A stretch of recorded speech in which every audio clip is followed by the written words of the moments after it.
예, 예. 유혹이라면 유혹일까? 죄가 있어도 세계가 바뀌고 있는 것을 가장 상징적으로 보여주는 사건 하나만 꼽으라면 저는 파이저 백신, 모더나 백신 개발 과정을 들겠습니다.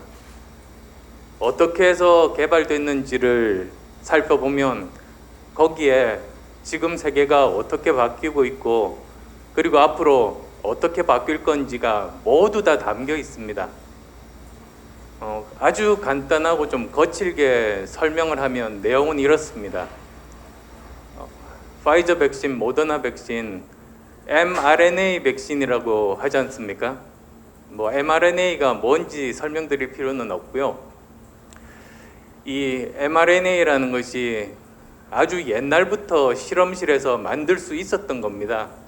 요즘 만들어진 게 아닙니다. 근데 문제는 뭐냐면 이것 자체가 너무 불안정해서 만들어서 쓰려고 하면 부서지고 또 만들어서 쓰려고 하면 부서져 가지고 그냥 포기했습니다. 그런데 그러던 어느 날 반도체 기술자들, 그러니까 나노 테크놀로지 하는 초미세 기술자들이 이걸 본 겁니다. 그런데 이 초미세 기술자들이 아주 예전부터 쓰고 있던 기술 중에 하나가 그 지방질로 초미세 입자를 만들어서 쓰고 있는 그런 기술이 있었습니다. 그래서 이 사람들이 이 mRNA를 보고 생각한 거죠. 저기다가 우리가 쓰고 있는 지질 초미세 입자를 둘러 씌우면 그러면 쓸 수 있을 것 아니겠는가. 거기에 착안했습니다. 그래서 만들어진 게 파이저 백신, 모더나 백신입니다. 전혀 다른 두 분야가 융합을 해서 지금까지 인류 역사상 없었던 새로운 걸 만든 겁니다. 근데 문제는 이 스토리가 여기가 끝이 아닙니다. 미국에서 이 개발 초기 과정을 발견을 했습니다. 그래서 미국 정부에서 했던 일이 무엇인가? 이 연구가 진행되는 과정 중에 혹시 걸림돌이 될 만한 법률이나 규제가 있는지 샅샅이 조사해서 미리 전부 없애버렸습니다. 그리고 또 어떻게 하면 연구를 빨리 진행할 수 있는지를 살펴보고 원래 임상 1상이 끝나고 2상, 2상이 끝나고 3상, 그게 상식이지만 1상과 2상을 동시에 시작하게 한 겁니다. 그리고 실패해도 좋다. 연구개발비 수조 원을 투자를 했습니다. 그 결과 보통 백신 만드는데 5년에서 10년이 지금까지 걸립니다만 1년도 안 돼서 나오게 된 게 이 파이저 백신, 모더나 백신이고 전 세계적으로 수많은 사람들을 살렸습니다. 여기에 앞으로 세계가 어떻게 변하고 어떤 나라가 흥하고 어떤 나라가 망할 건지 스토리가 전부 담겨 있습니다. 전혀 다른 분야들끼리도 서로 경계가 없이 자유롭게 공동 연구해서 융합을 해서 이 세상에 존재하지 않는 새로운 것을 만들 수 있는 나라, 1% 성공 확률이라고 할지라도 도전해서 실패하더라도 책임을 묻지 않는 나라, 그러면 100번 중에서 한 번만 성공해도 다른 나라는 못하는 것을 만들 수 있는 것이죠. 그리고 또 무엇보다도 중요한 것이 정부가 이 기술이 어떤 쪽으로 발달할지를 미리 알고 거기에 대해서 대비를 할 수 있는 나라만이 흥하게 될 것이고 이것을 못하는 나라는 저는 미래가 없다고 생각합니다. 우리가 지금 어떤 상황인지는 여기 계신 분들이 다 알고 계시니까 이런 것들이 우리에게 주어진 과제가 아닌가 생각합니다. 그래서 저는 다음 대통령이 그리고 다음 정부가 해야 될 가장 중요한 일 두 가지만 꼽으라고 한다면 과학기술과 외교를 꼽고 싶습니다. 이제는 과학기술 패권 전쟁 시대입니다. 가장 상징적인 사진이 바이든 대통령이 반도체 웨이퍼 칩을 들고 있는 사진이 있습니다. 신문 일면에다 실렸습니다. 그 사진이 뜻하는 바는 무엇인가? 이제 앞으로는 과학기술 패권을 가진 나라가 세계를 지배하게 될 것이고, 그래서 국가 지도자가 맨 앞에서 사령관으로 진두지휘를 하는 그런 시대다. 그걸 뜻하는 중요한 사진입니다. 그리고 또 시진핑 경우도 사실 정말로 만만치가 않습니다. 칭화대 화공과를 나왔습니다. 사실 아주 지엽적이지만 책에 화학과라고 되어 있는데요. 저 화학과와 화공과는 다른 겁니다. 그래서 다음 판 출판하실 때 그 부분만 이렇게 고치시면 정확할 것 같습니다. 어쨌든 이 사람이 하고자 하는 것이 국가가 가진 그 모든 자원과 역량을 총 집중해서 과학기술 선두국이 되겠다. 과학기술 패권을 가진 나라가 세계를 지배한다. 그 관점에서 접근하고 있는 것이죠. 결국은 이런 바이든과 시진핑의 미중 신냉전의 가장 핵심은 기술 패권 전쟁입니다. 이제 그런 관점에서 바라봐야지만 될 것이고, 그런 점에서 지금까지 과학기술과 외교는 전혀 동떨어진 분야였었는데 이 둘이 굉장히 유기적인 관계에 있는 것이 지금 전 세계적인 이 역학관계의 지금까지 볼 수 없었던 특징이다. 저는 그렇게 생각합니다. 그럼 우리가 어떻게 해야 될 것인가는 책에 너무나 자세히 잘 설명해 주셨습니다만, 정말 우리 지정학적인 가치는 변하지 않지 않습니까? 우리나라가 지정학적인 위치는 동일합니다. 옛날이나 지금이나. 그런데 전략적인 가치는 상황에 따라서 바뀝니다.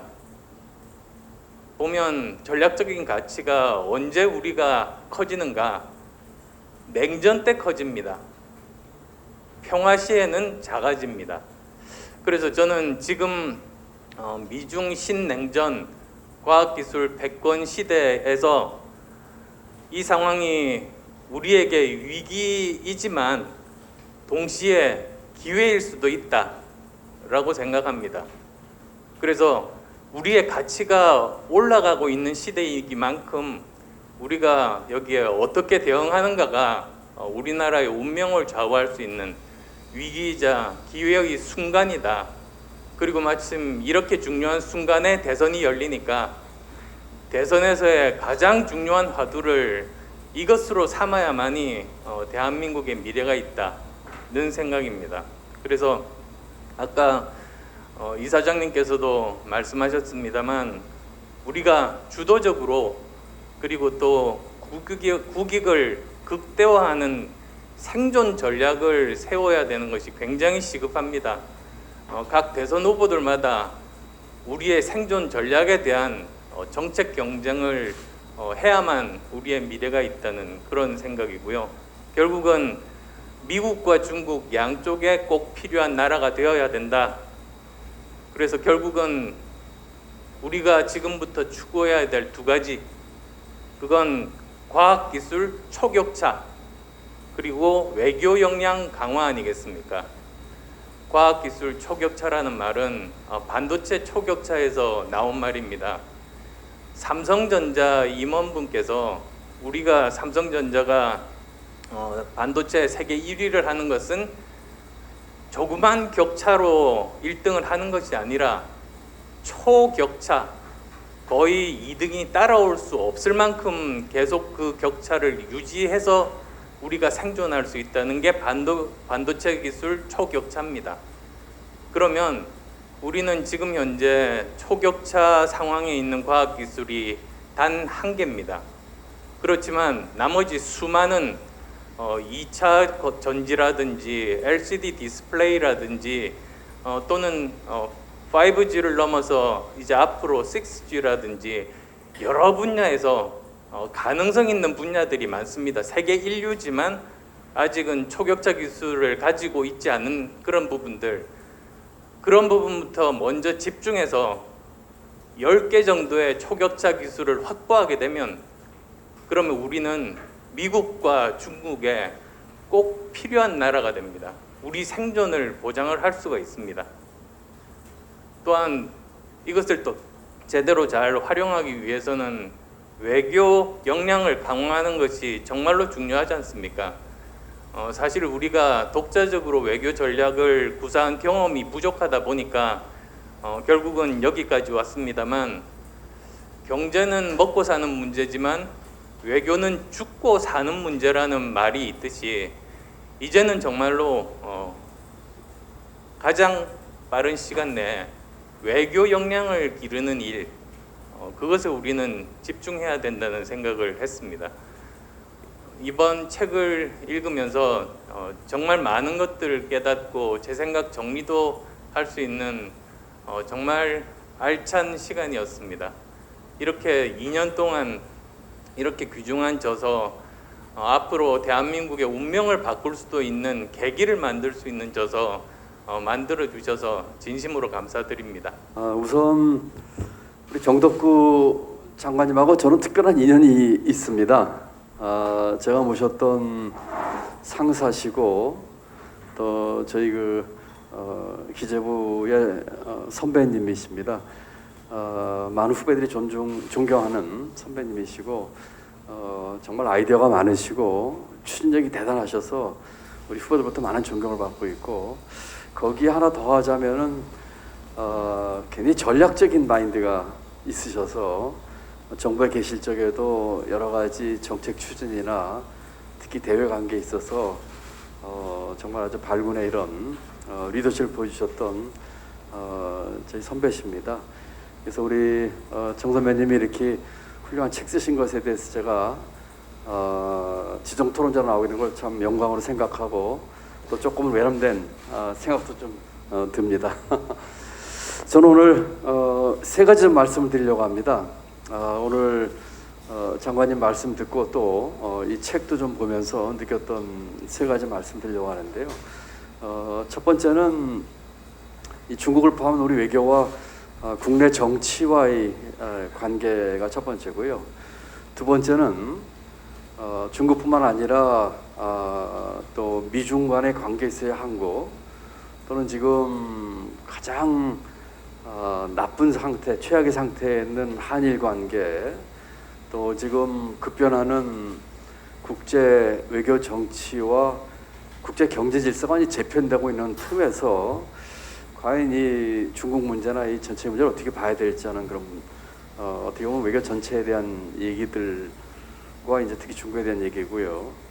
세 번째는 최근에 이제 중국 변화와 또 거기에 따른 우리 국내 경제 또 사회 구조의 개혁 문제, 이렇게 세 가지 좀 간단하게 말씀을 좀 드려볼까 합니다. 아까 우리 모두 환영 말씀에서 박 변호사님께서 말씀을 좀 하셨는데요.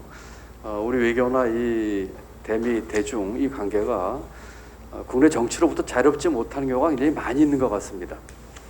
단순히 5년 임기를 5년 임기마다 변하는, 아까 우리 송 장관님께서도 말씀해 주셨습니다만 5년 임기마다 변하는 외교 정책의 그 변동 속에서 우리가 어떻게 끌고 갈 것인가 하는 근본적인 문제도 있지만은, 기본적으로 이 외교의 그 이념과 진영 논리가 들어가면서 나오는 여러 가지 문제점들에 대해서 우리가 깊이 생각을 해봐야 될 것 같습니다. 문제는 우리가 갖고 있는 그 진영 논리나 이념 논리 자체가 제대로 된 이념과 또는 가치와 철학에 기초하고 있는 것인지에 대해서부터 저는 회의를 갖습니다. 예를 들어서 우리가 생각하는 진보나 보수의 진정한 가치라고 하는 것이 과연 우리에게 어느 정도 있었는지에 대해서부터 저는 회의를 갖습니다. 자본주의 수백 년 역사 속에서 흘러온 이 진보와 보수의 여러 가지 그 철학과 가치는 역사적인 배경과 그 나라 나름대로의 그 환경과 처한 상황에서 기인하면서 계속 변화해 오는 것이고, 어떻게 보면은 제대로 된 진정한 보수나 진보의 가치는 다 좋은 것들이고 그 당시 그 투쟁한 국가의 상황을 헤쳐나가는 방법이었을 것입니다. 우리는 개발연대 이후에 그동안 쭉 축적되었던 여러 이념들이 짬뽕이 돼서 오면서 자유방임이나 수정자본주의나 또는 신자유주의가 짬뽕이 돼서 섞이면서 굉장히 혼란스러움을 모시면서 각각의 그 이념과 진영 논리의 정체성 자체가 제대로 정립되어 있는 것 같지가 않다는 생각이 듭니다. 일을 해보면은 어떤 때는 진보의 가치를 추구한다고 하면서 진보의 가치를 해치는 일을 할 때도 있고요. 또 보수도 마찬가지가 되겠죠. 이런 상황 속에서 의회 정책이 그와 같은 이념과 진영 논리의 어떤 종속 변수 내지는 영향을 받음으로써 빚어지는 우리 정치, 우리 외교의 그 일관성 부족 또는 철학과 추구하는 가치의 빈약함, 이런 것들은 결국 국내 정치와 굉장히 밀접한 상관관계를 갖는 것 같습니다. 지금의 판도 마찬가지죠. 대선 판도 마찬가지죠. 어떤 대선 후보도 지금 미래나 경제나 글로벌 이슈 얘기하는 분들이 없습니다. 두 가지로 주제가 모아지고 있는데, 첫 번째는 과거 얘기고 두 번째는 네거티브입니다.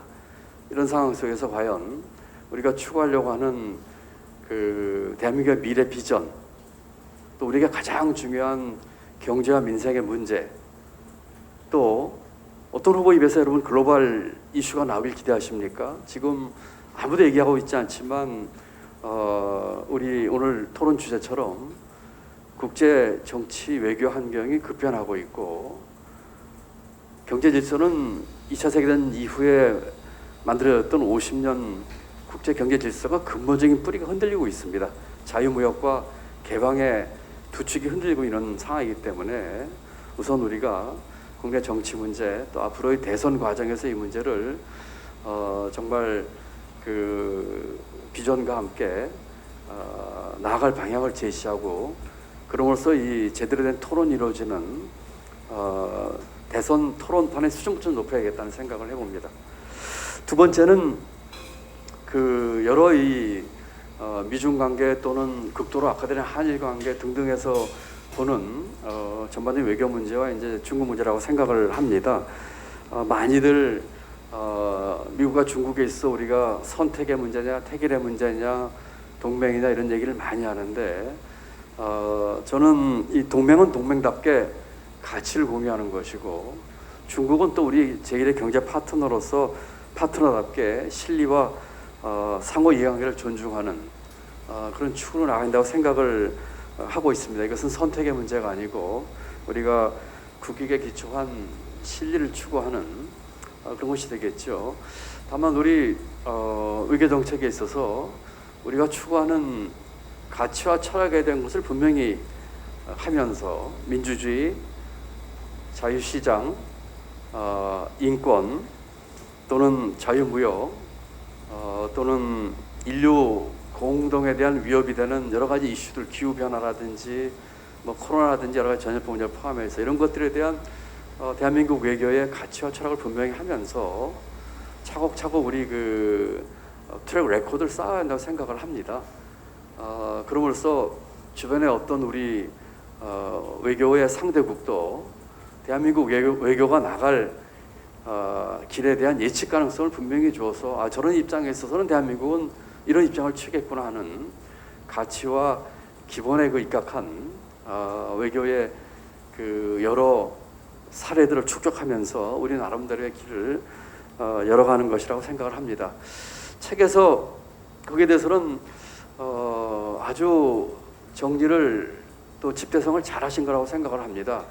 외교와 국방에 있어서의 자강, 경제와 과학기술에서의 초격차, 이렇게 크게 압축이 될 수 있지 않나 생각을 합니다.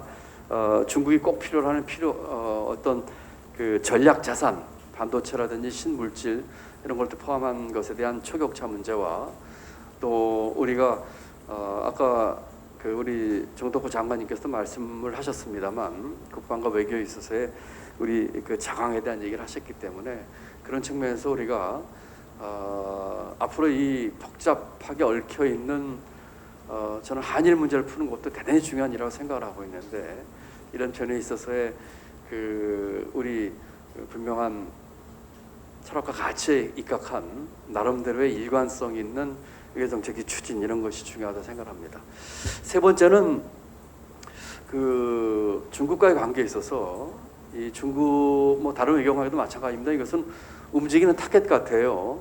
한 달도 되기 전인 8월 17일에 시진핑은 공동 부유를 주장했습니다. 다 같이 잘 사는 얘기를 했는데 마치 학자들 평을 보면은 마오의 공부론의 시즌 2다라는 얘기까지 할 정도로 아마 집권 3기를 맞이하면서 이제 중국 인민들을 이렇게 결집하는 효과를 노린 것으로 생각이 되는데 이런 측면에서의 어떤 정책의 대전환 또 그럼으로써 빚어진 여러 가지 문제들 과연 중국이 국제사회의 리더로서의 자격이 있는가에 대한 여러 가지 의구심을 갖게 하는 것들을 최근에 했습니다. 물론 이 책은 이제 그 전에 준비가 되기 때문에 그런 내용까지 업데이트는 앞으로 이제 숙제라고 이제 생각을 합니다만 우리가 이와 같은 새로운 디벨롭먼트에 우리가 어떻게 대처할지에 대한 것도 잘 생각을 해봐야 되지 않을까 생각을 하고 그 중에 하나는 아까 우리 안 대표께서는 과학기술의 중요성을 강조하고 옳은 말씀을 하셨습니다만은 저는 경제 문제에 대한 얘기를 좀 더 강조하고 싶습니다. 과학기술도 경제 한 부분 집합이라 할 수 있겠지요. 지금 우리 경제가 앞으로 이 코로나 이후에 또는 5년 후, 10년 후에 어떤 식으로 우리에게 미래 먹거리를 제공을 하고 또 지속 가능한 경제로서 어떻게 설 수 있는 것에 대해서는 하기 위해서는 여러 가지 우리 경제 부문 또는 사회 부문, 교육 부문에 있는 금기를 깨야 한다고 생각을 합니다. 저는 그래서 대한민국 금기 깨기를 주장을 하고 있는데요. 우리가 알고 있는 구조적인 문제를 깨기 위해서 이제까지 우리가 시도하지 못했던 하려고 엄두를 내지 못했던 그런 금기를 깨는 것들입니다. 경제적으로 얘기하자면 이제까지의 추격 경제의 금기를 깨는 것이죠. 이제까지 대한민국 경제의 미래는 선진국 경제의 현재가 대한민국 경제의 미래였습니다. 앞으로는 그게 통하지 않을 거예요. 이제는 선진국도 가보지 않은 길, 선진국도 던지지 않은 질문 우리가 던져야 되는데 그러기 위해서는 우리가 갖고 있는 경제의 많은 금기를 깨야 되는 것이죠. 또한 금기뿐만 그런 경제에 대한 금기뿐만 아니라 우리가 갖고 있는 여러 사회 구조적인 문제들, 실력주의나 세습주의나 또는 실력주의라는 외피로 포장된 세습주의를 깨는 문제라든지 이런 것들이 우리 경제, 사회, 교육의 구조적인 문제를 개혁하는 함으로써 할 수 있는 일이라고 생각을 합니다. 결국 이와 같은 외교 문제나 또는 중국의 변화에 대응이나 이런 점에 있어서도 우리가 갖고 있는 구조적인 경제, 사회, 교육 이 구조적인 문제를 해결하는 것이 아주 중요한 일이라는 생각을 해봅니다. 요약해서 다시 결론적으로 말씀드리면 국내 정치와 외교의 관계에 있어서의 우리 정치 개혁과 지금의 대선 판의 토론 수준의 수준을 크게 올려야 되겠다는 얘기, 또 여러 가지 중국을 포함한 외교 관계에 있어서 우리 외교의 가치와 철학을 분명히 하면서 일관성 있게 자강과 초격차 문제를 해야 되겠다는 얘기, 마지막으로 중국이 이렇게 발빠르게 움직이고 있는 것에 대한 우리의 대처와 또 우리 내부의 구조적인 문제 해결 같이 병행되지서 할 수 있겠다는 말씀을 드리면서 오늘 존경하는 우리 정덕구 장관님께서 쓰신 책 출간 축하드리고 또는 귀한 말씀 감사드립니다. 또 앞에 또 축사 말씀해 주셨던 또 역시 제가 모셨던 우리 한덕수 총리님이나 또 존경한 우리 송민수 장관님들 이렇게 귀한 말씀해 주셔서 감사하는 말씀을 겸해서 드립니다. 감사합니다. 네.